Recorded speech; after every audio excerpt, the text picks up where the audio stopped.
Awesome. Well, Sheri, thank you so much for being here. This is the Soul Path podcast, where we're kind of talking about the elevation of spiritual awareness, the spiritual journey, and how that relates to human potential. And as I've connected with you and checked out your resources, wow, you've had a pretty incredible spiritual journey. So you're way down the path, I'd say, at this point.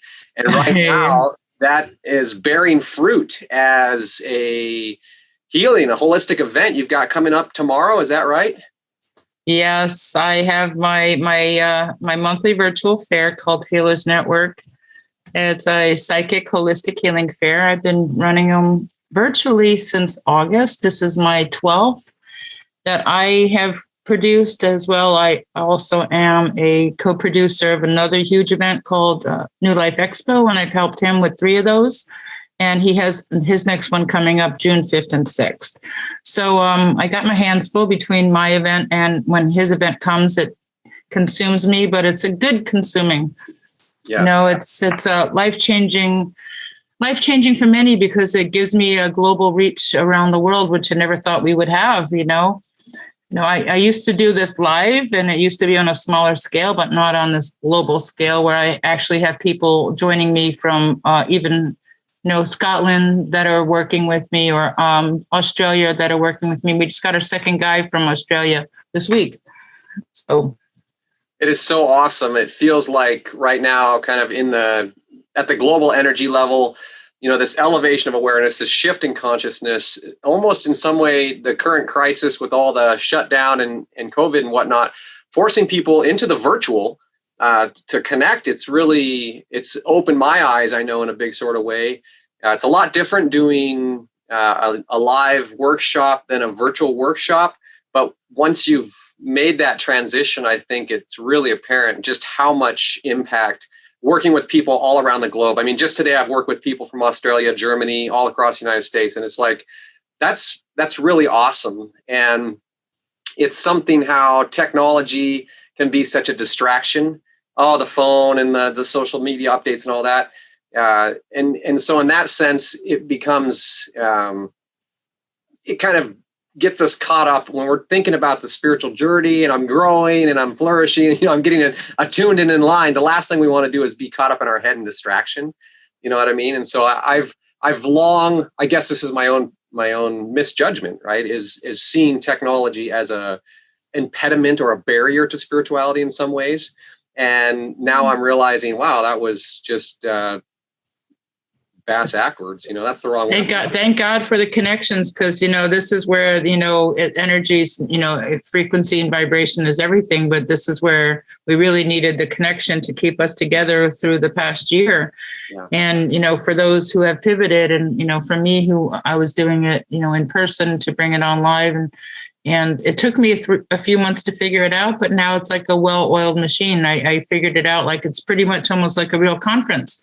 And people are running around from room to room, and they're experiencing different sessions and healings and psychics and meditations and activation. Then they pop into the main room, and then they listen to the lecture, and then they, boom, boom, boom, boom, boom.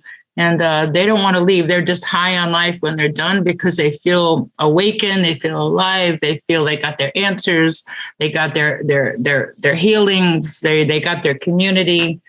So it's really cool when all is over and we're sitting there at 10 o'clock and we're doing a recap of the day. And sometimes we even have guests that are still with us who don't want to leave, and they're just hanging out with us. And it's so great to listen to them, what they thought about their day, what experience they had. Why did they stay? How come they left and came back? And who was their favorite experience of the day? So it keeps me going. So I'm one of them. That's why I do it, because I'm also a healer and an intuitive and a channel and a spiritual master and a teacher. And we all need a platform to be seen and heard, and to be respected for our worth, our wealth of knowledge, and our gifts that we can share with the world. Whether it's woo-woo, or I can change your life and I can close up your wound in 3 weeks after you have a session from me. Yeah. Or we can get rid of your anti-anxiety medicine. I literally had someone said, I forgot to take my medicine 2 days after I had a session with you. I'm like, yes. That is so awesome. So I think that is just, that is a really great kind of launch point for, you used the word activation and, helping people kind of elevate that awareness. But in your own journey, when was your spiritual activation, or what was kind of the headwater? Where does your story start? The seeds of your own personal spiritual journey? Well, I think my journey, started from my mom. My mom has always been into it. She's always, taught me everything from Edgar Cayce to the Ouija boards, taking us around to all her psychics while we sat in the car where she ran and got her readings. And, I remember, it goes way back when. And my mom had a gift, and I didn't know until she just, was passed. But I know I have it, she had it. That means grandma had it. It runs in generations. You just don't get it. We kind of comes to us through our lineage. And I guess I never owned it. I never owned my gifts and my hearing or my knowledge, and where is it coming from, or how do I know when things are going to happen, or how can I be so prophetic on some things when I talk to people. I went through my own healing crisis. Most of us are healers, are wounded warriors, and we're trying to help ourselves heal ourselves, save ourselves, and do whatever we can to stay on the planet on a physical level while we financially have to support our health. And I spent all my money on healing, trying to stay alive. I was Miss Holistic. I was told that I needed to take some medicine, which I considered was poison, and I didn't want to take it. And I refused it. And that was my everything, being holistic. I dove into everything you can think of. I bought all kinds of machines. I got on everyone's tables. I did a little this, a little that, a little this. I tried it all. And then I started getting certified. I said, it's time for me to figure out a little bit about who Sheri is. And, why am I so interested in all this? So little did I know, I was kind of preparing myself for what was going to be. So what stage of life was that when you were experimenting with all the modalities and going through that healing crisis? When was that? I had a period in my life where I lost everything. And I lost my mom, my boyfriend, and my business all within 6 months. And then I just went down deep, and I just had to take a good look inside myself and see who am I without the business, without my mom, and without the boyfriend. And, it was a 10-year soul quest of getting into catering and food demonstrations, and ending up being a caregiver, and then helping my friend's grandmother die, and figuring out, wow, I'm really good at helping people transition. And I was fascinated by the death experience, and I was okay with it. And I realized I was really good at just being caring and accommodating, and I didn't know how loving I could be. And my mom told me when she was dying that you're really good at this. You're really good at this. I'm like, Mom, I don't ever want to do this again. This is I don't even know what I'm doing. I'm just doing it out of love. But there was, I guess, when you have a sense of compassion for somebody who's dying, there's a different sense of love, and you just kind of give them the best you can. With the time that they have until they take their last breath. And that became kind of my mission for a little bit. I became a caregiver and a CNA, and I was taking care of people with Alzheimer's, and I became the light in their life. And I would walk in, and they're like, Sheri's here. And they would wait for me, and they would be my best friend for the day. They would be like my grandparents, and we'd have the best time.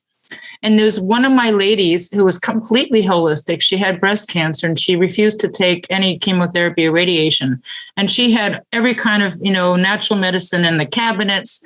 And she kept teaching me things. And she was like, she was probably my grandmother in another life, because we had this great little soul connection. So she really turned me on again to natural healing and the fight to live.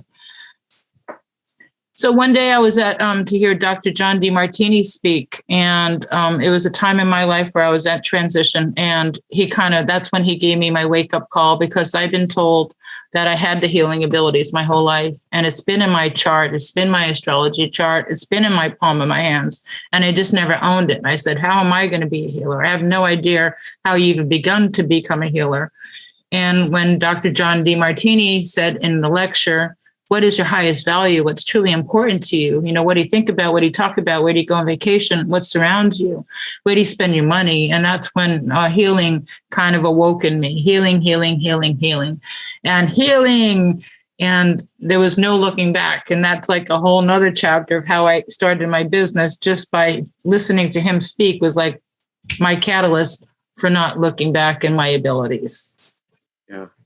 I remember I was listening to some people talk one day, and they were talking like, yeah, man, oh, everybody's all stressed out and just, heavy hearted and all this kind of stuff. If somebody knew how to heal that, and help people, I was like, I can help. I know exactly how to do that, how to create internal alignment, mind, body, soul integration to elevate the spirit, the light within, so that we can shine through the clouds of the mind and get past all of that crap so that we can continue to grow on our journey.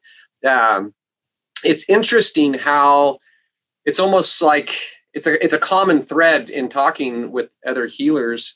You have to go through the suffering. You have to go through the brokenness almost to learn from the own experience. And I think that helps temper, it helps to bring balance in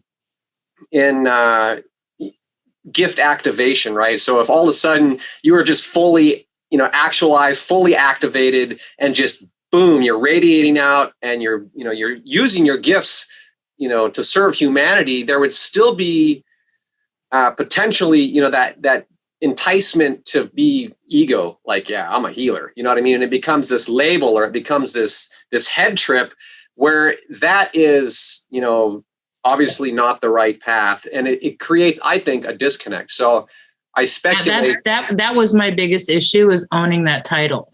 Mm-hmm. To say that I'm a healer, what makes you a healer? You're still wounded. You're still not fixed. How can you heal others when you're not healed? And I think that's kind of what lays on the head of a lot of healers. Like, who am I to say? Who am I to do? Like, I'm still going to other people for healing me. But you know what?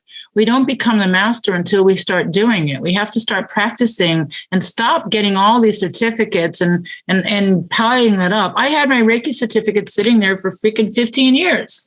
Until I went for my master's, and that gave me the confidence to post it on Facebook and finally get customers, because I finally thought that certificate was going to give me my confidence. Yeah. So would you say that healing is a spiritually activated gift? I don't know. I don't know about a spiritually activating gift. Well, my friend's daughter's doing it at 7 years old. Her 7-year-old daughter's healing her right now. So, if you came to this plan and you have the gift and you just didn't know how to use it, and you were giving the tools, and this little girl is learned the tools of how to get rid of the inner child and where it's uncomfortable, it's pretty fascinating to watch this happen. I'm like, oh my God, you would probably want to bring this little girl on your show. Okay. I would suggest the mother and daughter coming on as a tag team, because it's a beautiful thing seeing how the daughter's healing the mother.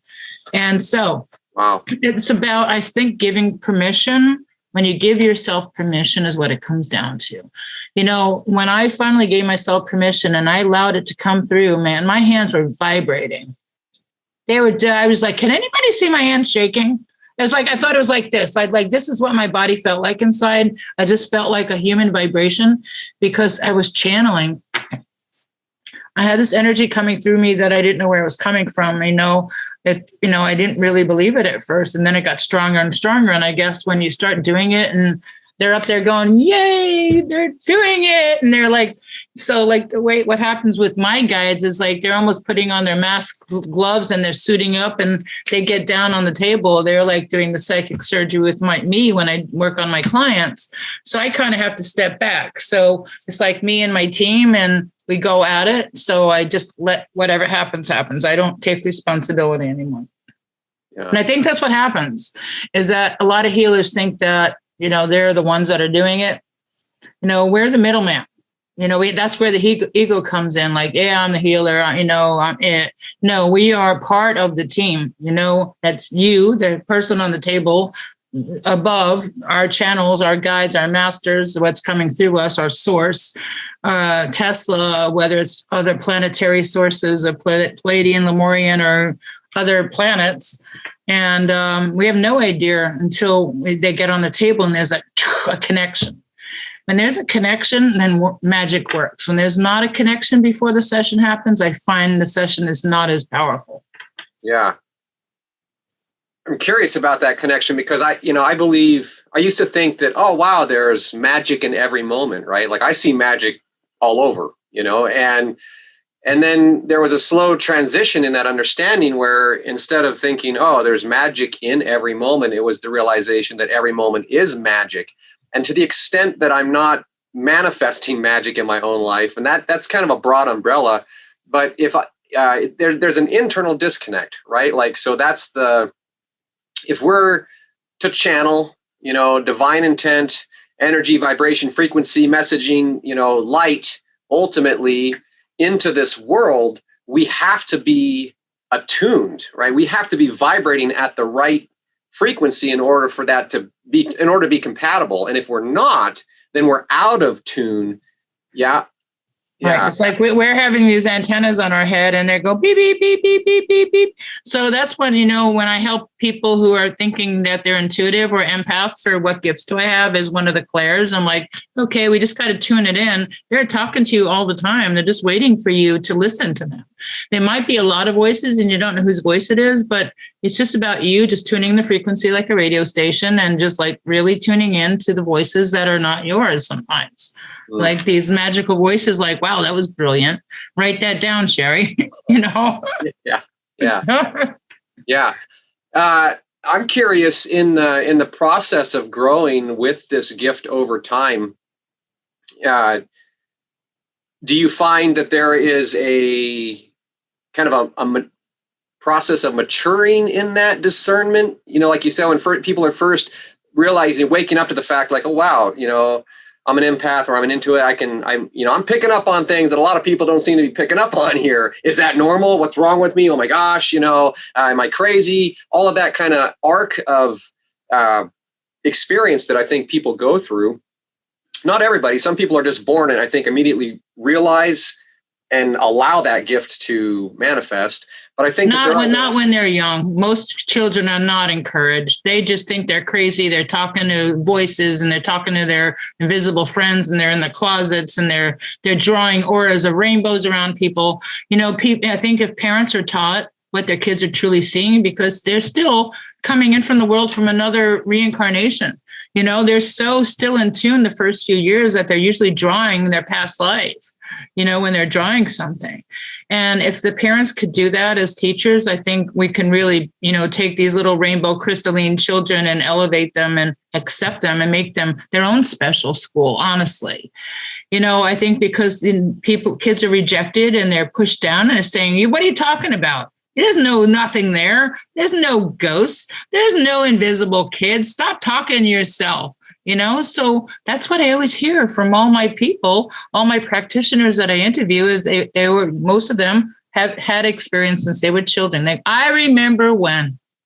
I was just speaking with an intuitive healer here recently that was sharing her story, and it was a similar where her gifts had been so suppressed and shut down by her parents, by, it just left and right, all through. She had learned to just stuff it and try to pretend like that was not part of her life experience. And yet it was still fully within her window of experience. And it wasn't until a crisis later in life that she really began to awaken to the gift of that experience. She'd almost felt like it was a curse, if you will, because it was causing all this contention in her family relationships, and is that something that you see often?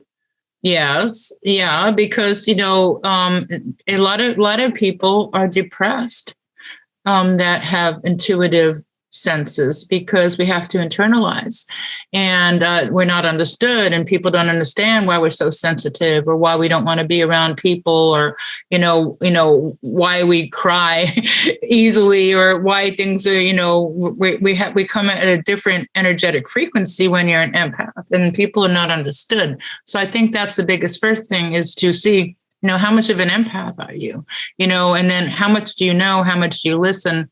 But at the same time, these kids were repressed as children. So they were told to shut down. So their throat chakras are shut down, and they were not really heard. And they were not really, whatever their truth was not important or was not respected. So we go back into the time of the witches, a lot of us were witches and warlocks, and we were all, whether we were hung or guillotine or burned, I was, I'm for sure. And that was one of my issues in this lifetime, is because of my past life traumas of speaking my truth and not being respected and not being heard. But I go into another lifetime, I was a high priestess. Go into another lifetime, I was a medicine woman. Go into another lifetime, so every lifetime teaches you something and something. I was a monk in another lifetime. I was an artist in another lifetime. I was a rancher. Most of my lifetimes, I was a man. I was mostly male energy in my lifetimes, not many female lifetimes for me. I am fascinated because there's a couple of things. We're going to stick on this one for a second because it's an write awesome it down. topic. Yeah. So you're relating the experience of understanding other lifetimes, right? And to some people are like, what? What do you mean? There are people that are actively out there seeking to kind of pull back or pierce the veil so that they can experience for themselves or have knowledge of their other lifetimes. So I want to ask you, was that something that just came to you naturally, intuitively, or was it something that you sought to make that connection so you had that integration or that understanding in this lifetime of your past lives? Like, how did that come to pass that you had that awareness? Fascination with the afterlife. Okay. Basically. Yeah. I know that there's more. When you see other things in life, then there's other things in life. Yeah.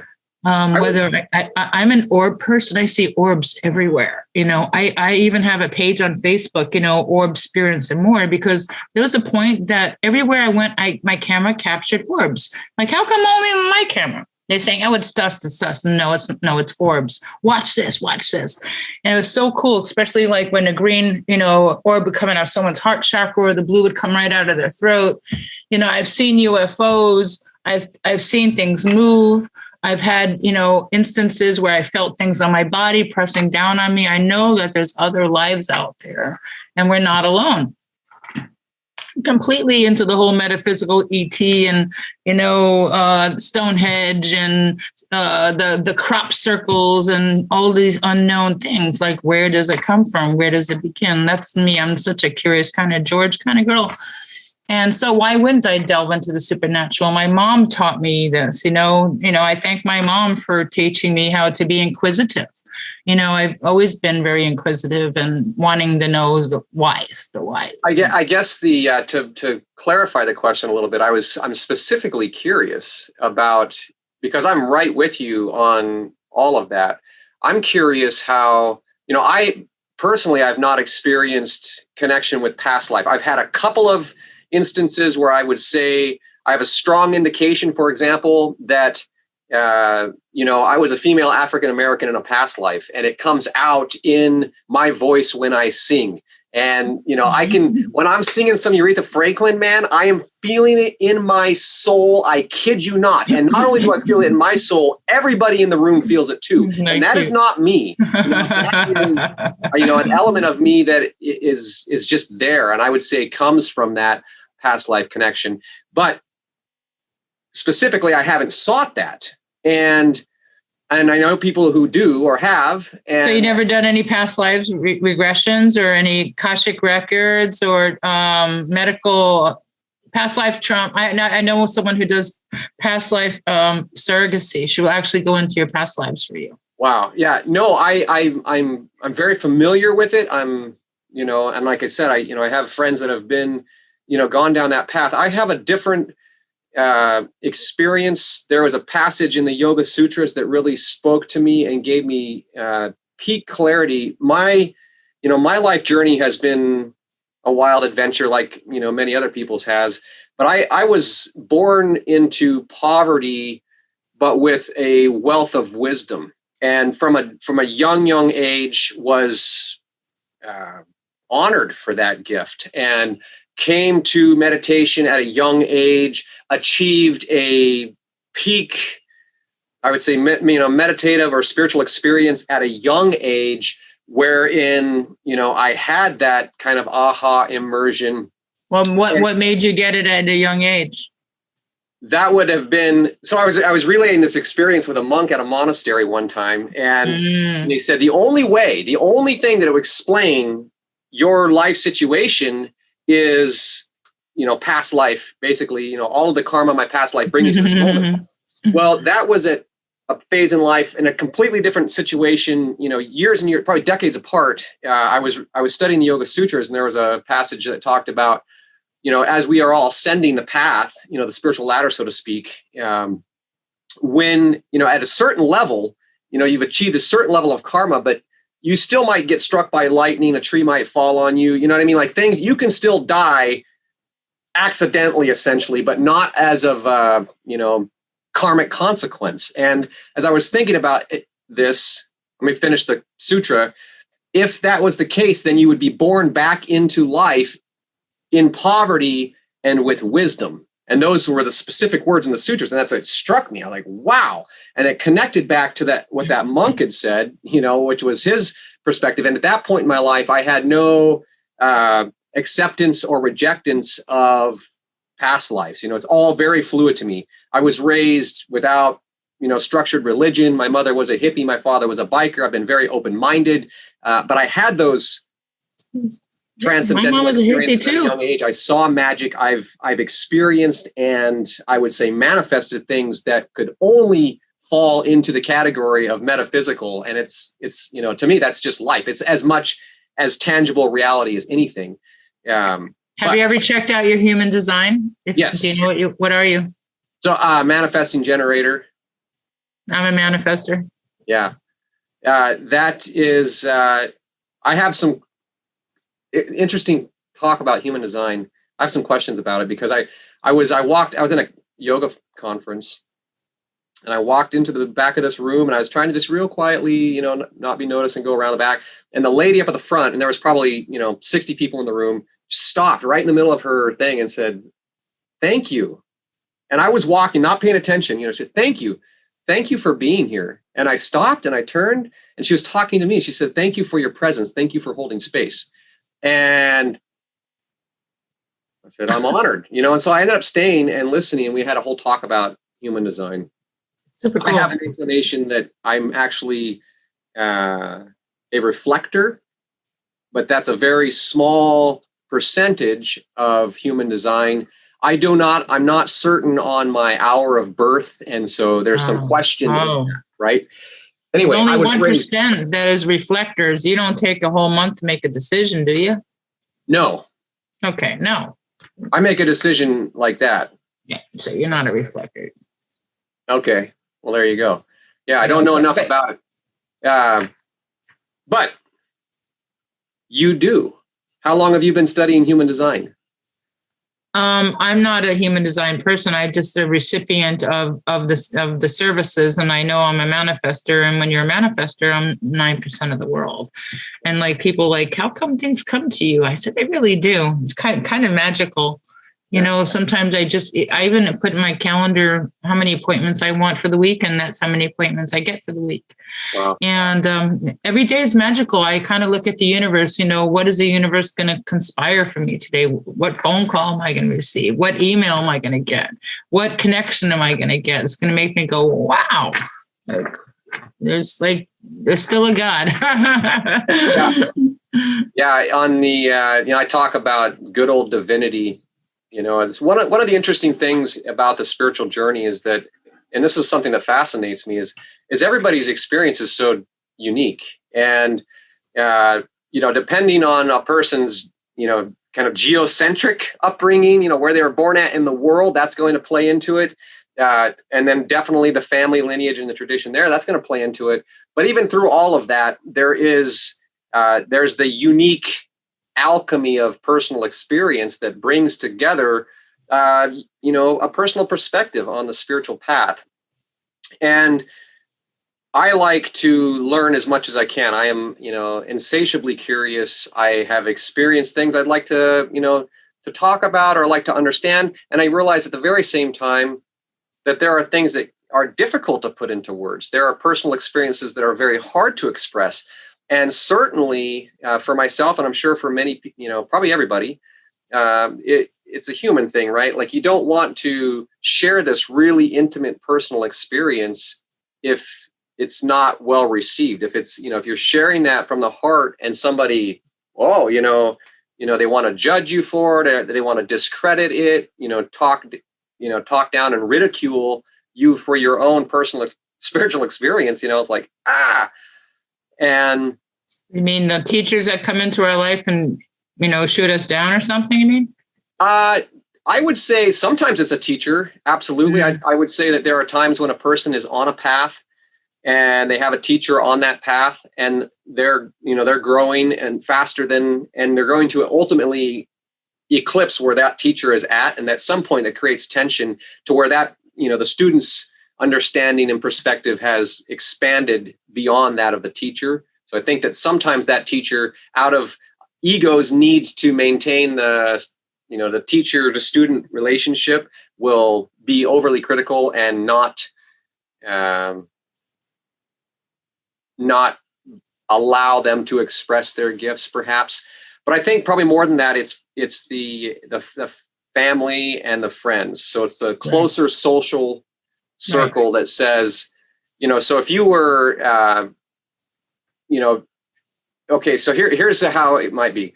If you were, say, a traditional, Western theology, right? You grew up in church, and and that was your worldview, and you prayed and you worshiped, and all of that with your family, with your friends, and that was all you ever knew. You didn't know anybody that didn't do that, and so that was your your immersive experience.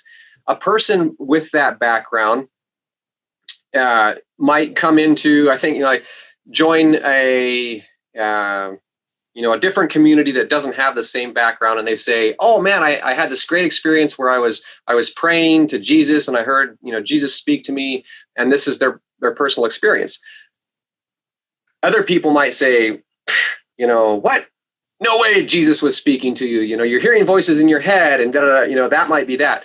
And so what I'm trying to say is that different people in different places have perspectives, and it's not, I would say it's not uncommon. All too often, different people in different places are almost threatened by those who have a different experience. And so rather than be curious, I want to hear about your experience. What are you experiencing that I haven't experienced? Because maybe I could experience it too. How can we use this to grow? Then it becomes this competition of whose experience is more authentic and that kind of stuff. You know what I mean? I have a good example of that. That's kind of happened in the past 24 hours. There's a group feed that I belong to, and they're intuitives and psychics, and I'm not involved, but I'm just kind of fly on the wall because I don't have time, but they approved me. And somebody wrote something and in the chat, and said that would be a really cool experience, because she said that she was going to go do readings in the graveyard. I'm like, wow, that's a interesting place if you're on vacation and you want to go into, and I said that would be a great Airbnb experience. And somebody went a little ballistic on the feed saying, how can you say that would be a great experience? How can you bring out the deceased? How are you bringing out the devil and the demons in the cemetery? How can you do this? And she went a little bit off. And I was like, and then the feed went crazy. Everyone got defensive. The person who said she was doing readings got defensive. People left the group. And I'm sitting here going, what the hell did I just do?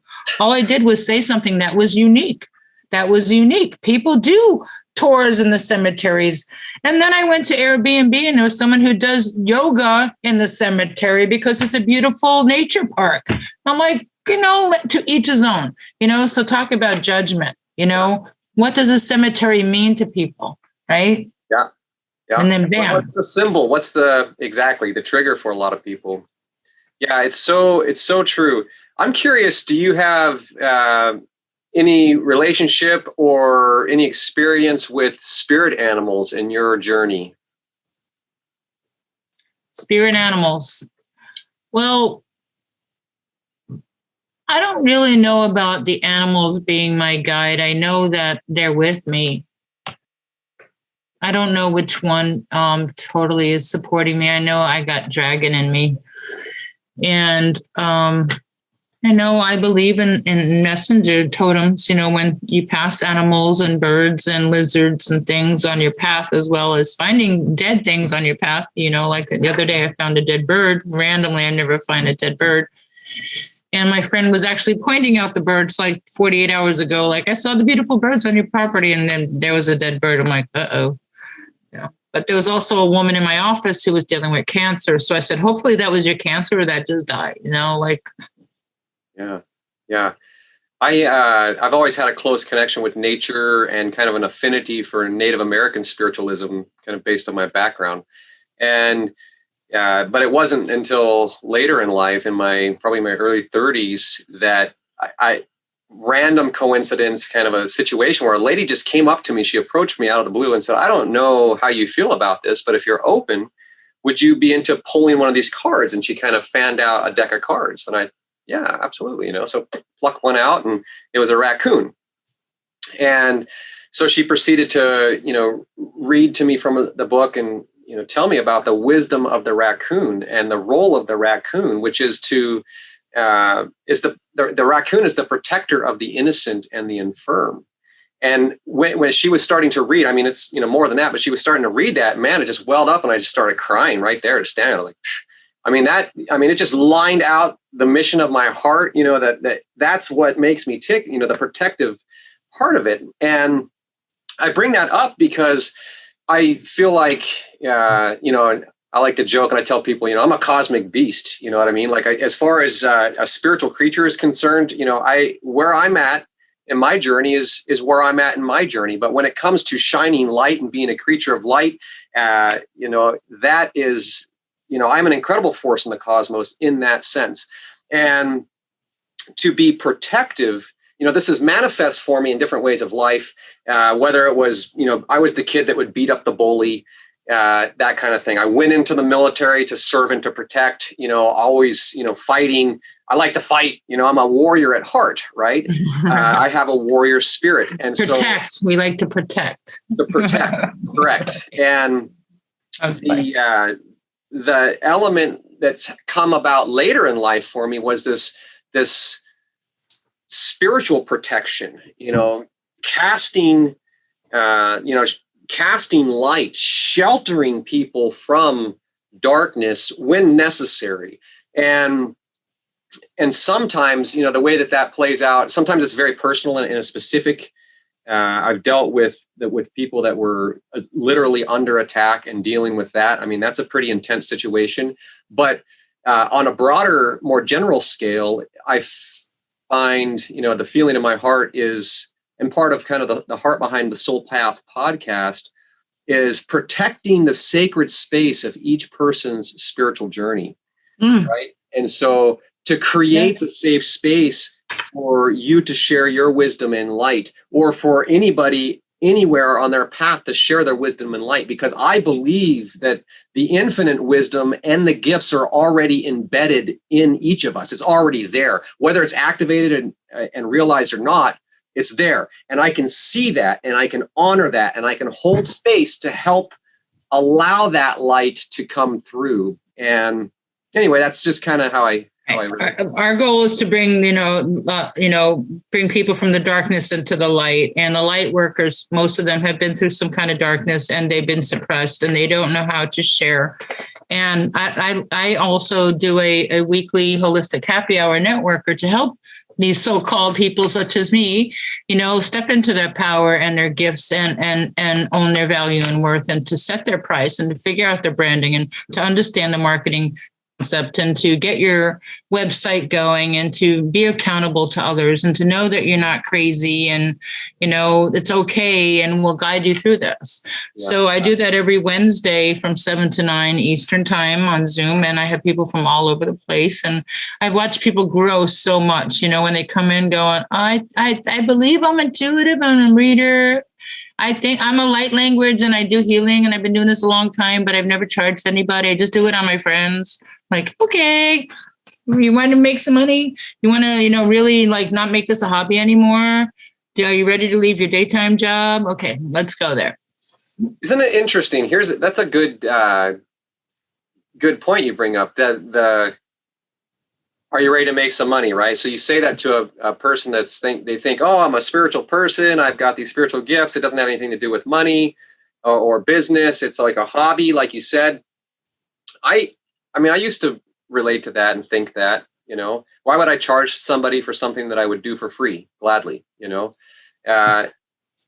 It took some releasing and getting past some blockages to come to a different place of looking at that. I see it now as, heart-centered, soul-led business is the manifestation of divine intent, nothing less, And so to the extent that we are actually living out the divine inspiration that's welling up inside of us, that is the maximum spiritual expression. And it's also, I think, the maximum human potential is to have the most positive impact,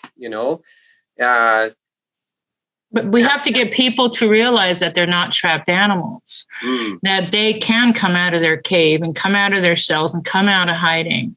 And people are waiting for them. They're waiting for you. Anybody who's listening right now, they are waiting for you. Come out. I know it's hard. I know it's hard to set your prices. I know it's hard to accept your first payment. But when you do, you say thank you and you put your hands and you say thank you. May it multiply tenfold.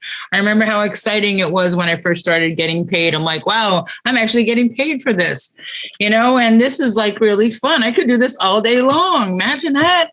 This is awesome. So I wouldn't know what I would do now. Honestly, if I wasn't doing this, I would be dead.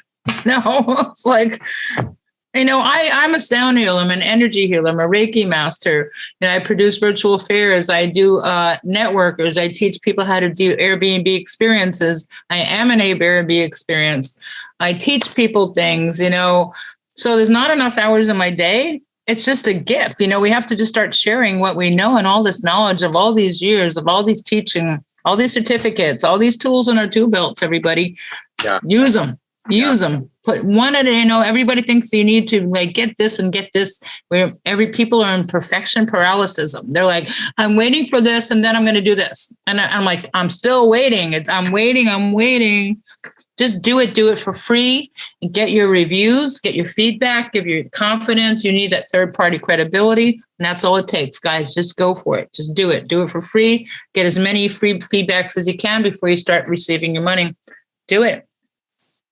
Beautiful. That's wise advice. Wise advice from somebody that's walked the path, and that's invaluable. So super awesome. I'm curious about the you talk about Reiki and energy work. I'm pretty familiar with that. I've had some pretty incredible experiences through Reiki that were quick story. I was all, zenned out. I just got done doing this yoga session. I'm sitting in a conference, room, probably, 100 people in there or so. And I'm just zoned, and we were in Shavasana, right? And so I'd been laying there a little bit extra long. Maybe I dozed, I don't know. But next thing I know, this lady comes over and she says, "Do you mind?" And I just opened my eyes and I said, "No, not at all," and closed my eyes back down. And boy, did she bust out some woo on my ass. It was like, whew. I have experienced different levels of Reiki practitioners. And there is a difference between a master Reiki practitioner and a beginning. And there's a difference between somebody that has a master's certificate and those that were born with the gift, like the highest level. This lady blew my mind. I had release that I didn't even know I was holding, but within probably 15 seconds or less, I had convulsions running through my body, uncontrollable emotional release and trembling. And whoa, it was about a, 2-minute process from start to finish. And she said, I'll just leave you, I was just like, holy shit, wow, that just blew me wide open. And so I say that because I know a lot of people, they're like, Reiki, what? Spiritual woo, what? I'd say, shut it out and try it out. I mean, you can only live your own experience, and it's going to be a little bit different for everybody. I don't have the gift of Reiki. That's not my thing. I am a healer. It's a little Did she say it was Reiki, or she just said, may I? And you have no idea what she did. Yeah. Right? Yeah. I assumed that it was Reiki. It felt like Reiki. She was laying on of hands. She was just moving her energy, whatever needed to get done. You just intuitively know. I mean, like, I'm familiar with laying on of hands of physical contact and the transmission of chi. I find that it's most effective through contact. I don't experience it personally. I've seen some real, like, Qigong masters that can project chi beyond the limitation of the body, but that's beyond my skill level. It's possible that's what she was doing, but it felt like Reiki. I could feel her energy moving through my energy, if that makes sense, right? And she was hooking things deep and just pulling it out. And that wasn't Reiki.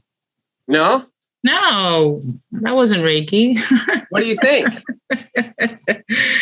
We're a little bit of shamans, some of us. We just kind of come in and know where to pull out those hooks and the cords and just kind of clear the energy. And you don't need to be laying on of hands. Most things you don't need to touch. Tesla healing's no touch. Marconics is no touch. Reconnection is no touch. Everything is like outside the energy field. Within the axioms of the chakra system or of the auras. You don't need to go in and touch. You have no idea what this woman did, but she did not just Reiki. Okay. Well, not that short amount of time. She knew what she was doing. Yeah, I agree. Yeah, definitely she knew what she was doing. That was the label that I used.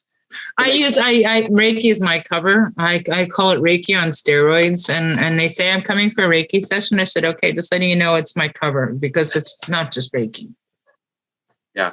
Okay. This is not just a Reiki session. If you just want Reiki, just giving you heads up. Do you want a little bit more than Reiki? I can do it. No, give me more. I'm like, of course you want more. Yes.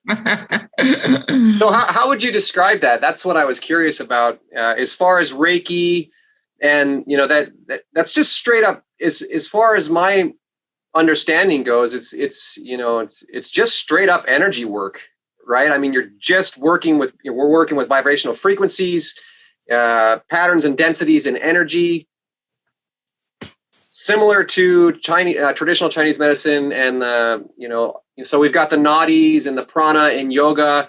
And Ayurvedic theory, we've got, the meridians and the qi in traditional Chinese. And Reiki just being the Japanese version of a similar map has been my understanding, but maybe you could speak to that a little bit more. How do you describe Reiki to people that are unfamiliar with it? Well, universal life force. And, it's all universal energy coming from somewhere. I think it has to do with intention. And, at the beginning, when I got my Reiki certification, I would have my little charts next to me and make sure I do my shokure and say keys and make sure it's perfect. And I was just like the perfect student and I did everything right. And then you got to okay, I just don't do Reiki. I also do Tesla. I also do this. I also do that. So there's different levels of energy that we're bringing in and we're manipulating how we're lining it up and adjusting it, pulling it out, pulling it in, yanking it, fixing the auric field, laying down the lines. It's just like we just can't come into someone's energy field and just go in. You kind of have to really treat it, as going into surgery, because we're going into an energetic system, and everything's going to start flowing once we set everything in place. The body's going to jump, your blood's going to go, you're going to sweat, you might burp, you're going to feel things going on in your body. People have good bowel movements the next day. Things start opening up. Anything that was blocked gets unblocked. But, Reiki, as you know, because it's been around for so long, for couple of thousand years, and it's passed through lineages and through certain people, and it's been channeled, and it was channeled after, a fast in the mountains. And so a lot of people that are creating these healing modalities, they got these channeled messages. Eric Pearl, who channeled the reconnection. Tesla in Metamorphosis, it was channeled messages also.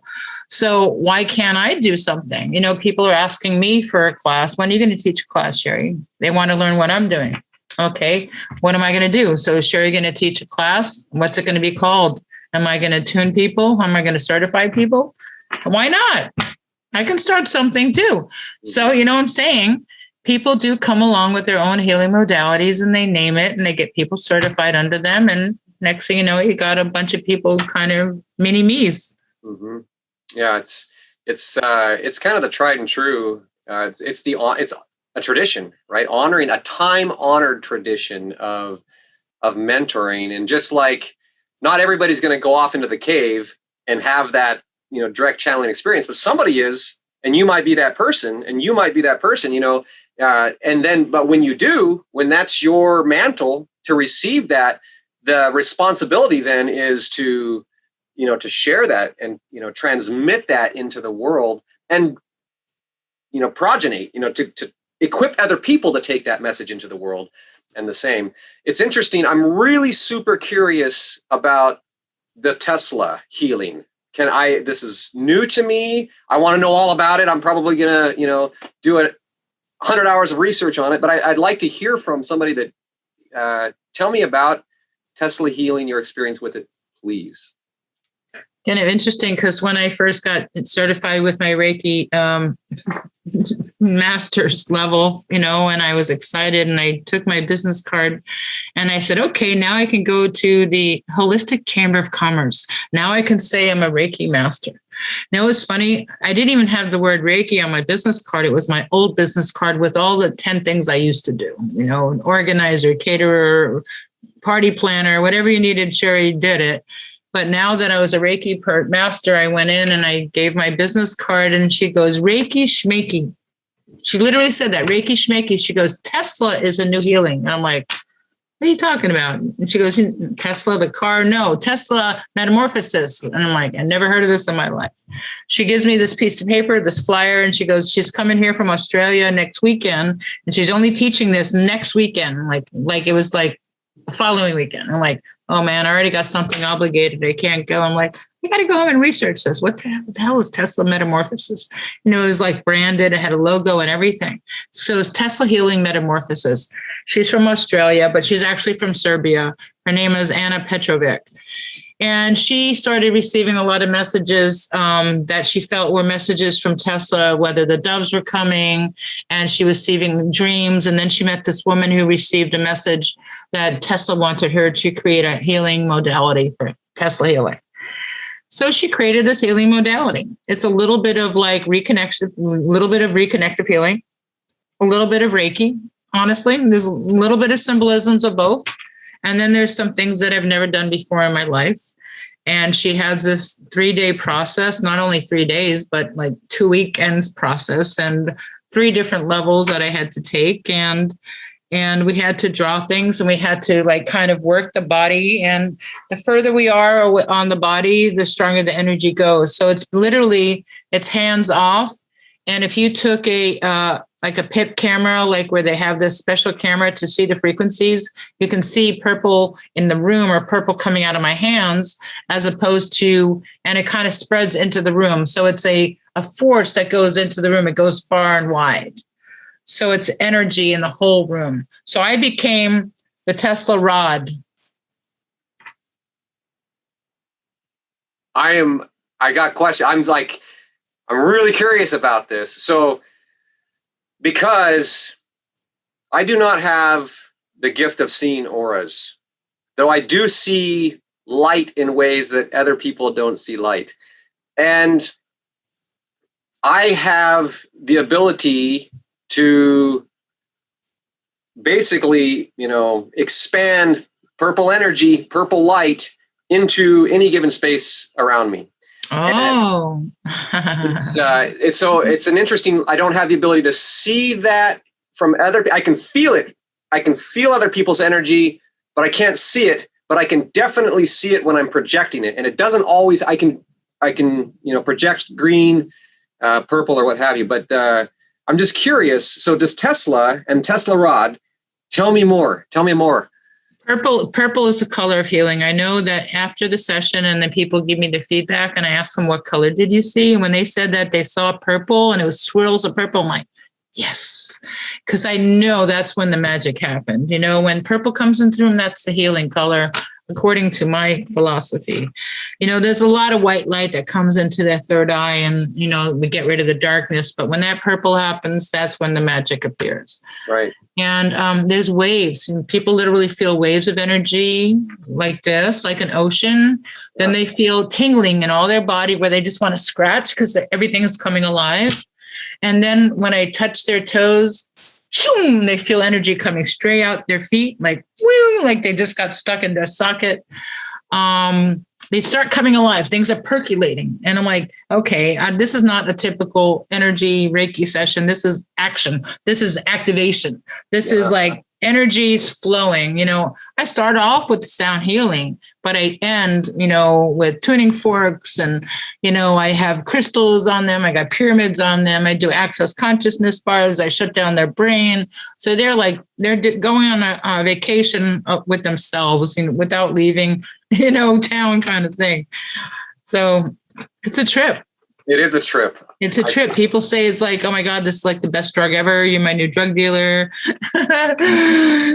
So it keeps me going. When they get off the table and I get the feedback, I wait for them to open their eyes and they look at me like, whoa. And they're trying to get off the table and they're just like, oh my God, what just happened? I can't even talk right now. I'm like, oh yeah. Like this is what it feels like to leave your body.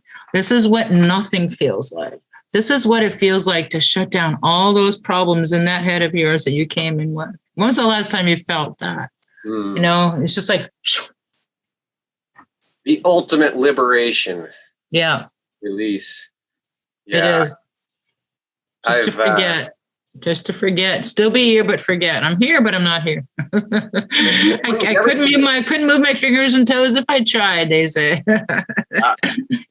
I have a breathwork technique that I take clients through that I'll tell people sometimes, I said, I can light you up like a Christmas tree. I can make it feel like you just stuck your finger in a light socket. We'll just blast through all this crap all at one time. You know what I mean? Like, let's just jump right into it if you're ready for that. But what I found is that not everybody's ready for that, obviously. And it can be an overwhelming experience for some people if they're not at a place that they're ready, that life's prepared them for that type of experience. But I'm noticing the time and I'm wanting to be very respectful of your time because I know you have such a busy day tomorrow.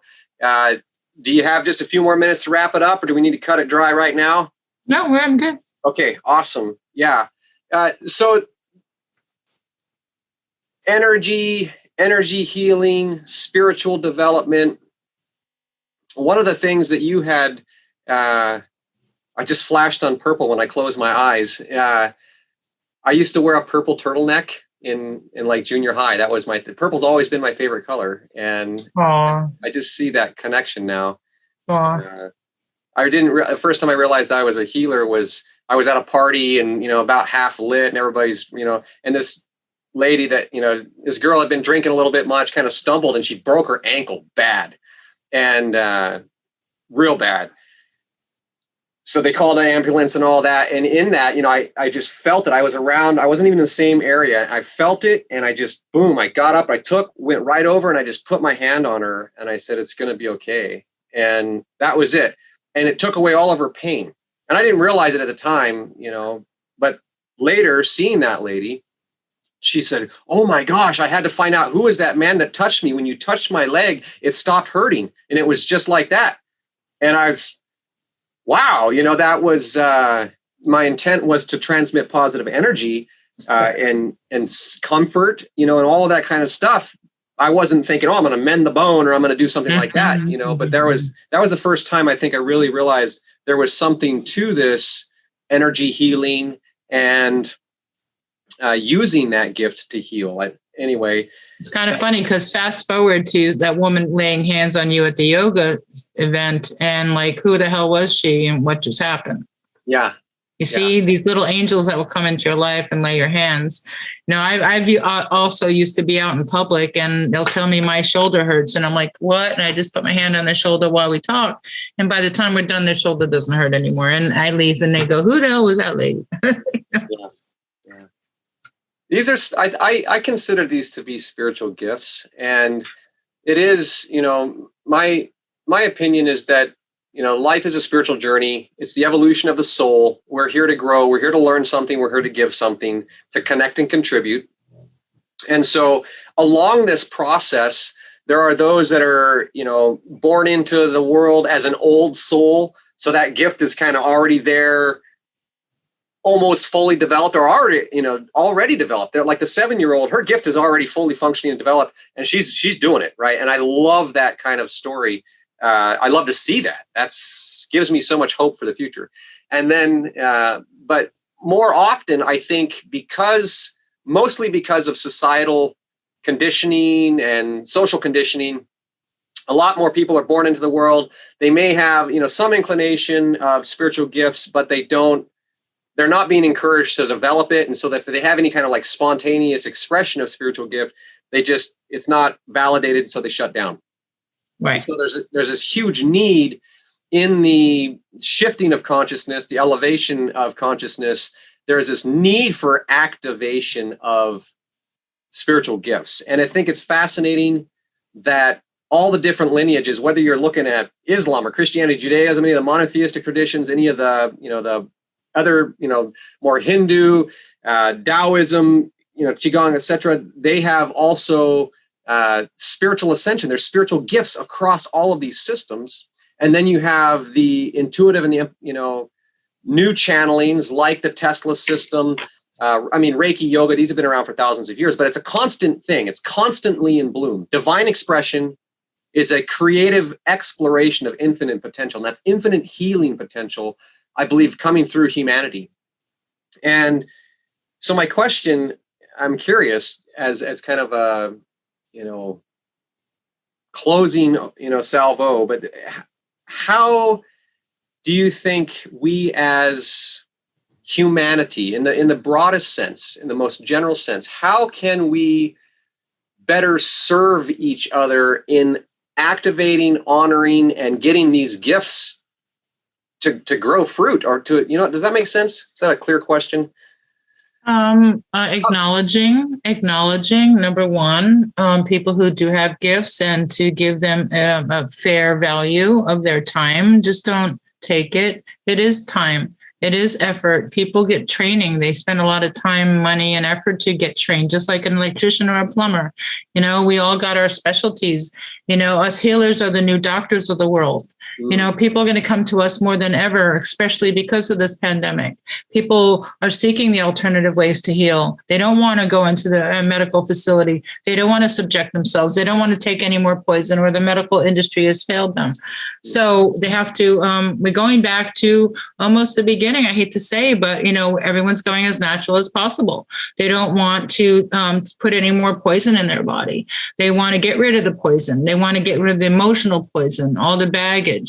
So, you know, energy works. You know, Tesla proved it.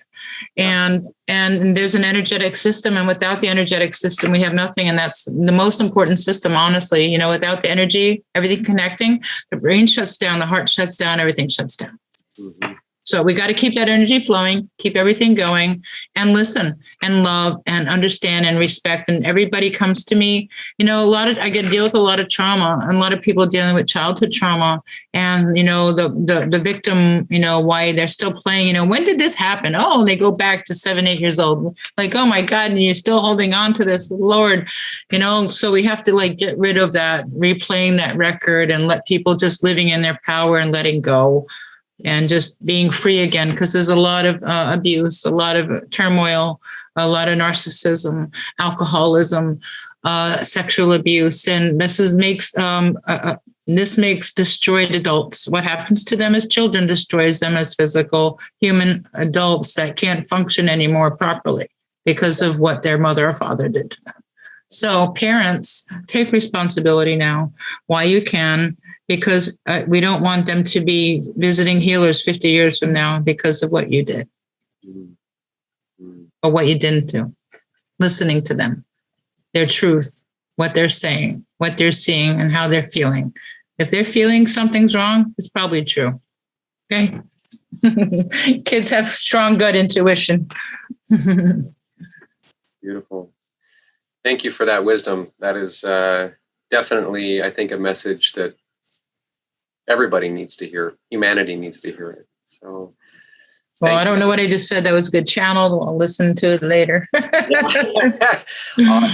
Awesome. Well, I am so grateful for your presence and for your just being here, sharing the story and sharing the experience, the knowledge. I think that it's something that there are a lot of people that need to know how to bring their gift into the world. And it seems to me like that is something that you really specialize in. And so I'm curious for any listeners, I'd like to put a link in the bio and all that kind of stuff. But if there is somebody that has felt connected to you or drawn to you right now, what's the best way for somebody to find you and connect with you? ShariKaplan.com, my name, SheriKaplan, and you'll find everything there. I also have, a bunch of landing pages for the Healers Network Virtual Fair. I got my master class, and then I'm building one for my holistic happy hour. I like the sound of that, the holistic happy hour. That sounds really awesome. Yeah, it's fun. Awesome. Well, it has been, it's been a pleasure. I've enjoyed the heck out of the conversation, and thank you. I would, I'll be sharing the links with you on the back end processing stuff. I try to get this all out tonight, so maybe I can get some traffic, get some people to go to your event tomorrow. Beautiful. That'd be awesomeness. Thank you. Awesome. Yeah. Been a pleasure. It has been a pleasure. So just may peace pervade the day. May everything go smooth tomorrow. May you get a good night's rest and keep shining your light. And I'll look forward to continuing to connect with you as time allows. So beautiful. Thank you for having me. And I'm always recruiting new people for my fair. So come check it out tomorrow, everybody. Awesome. Have a good night, Sheri. Talk soon. Thank you. Bye-bye.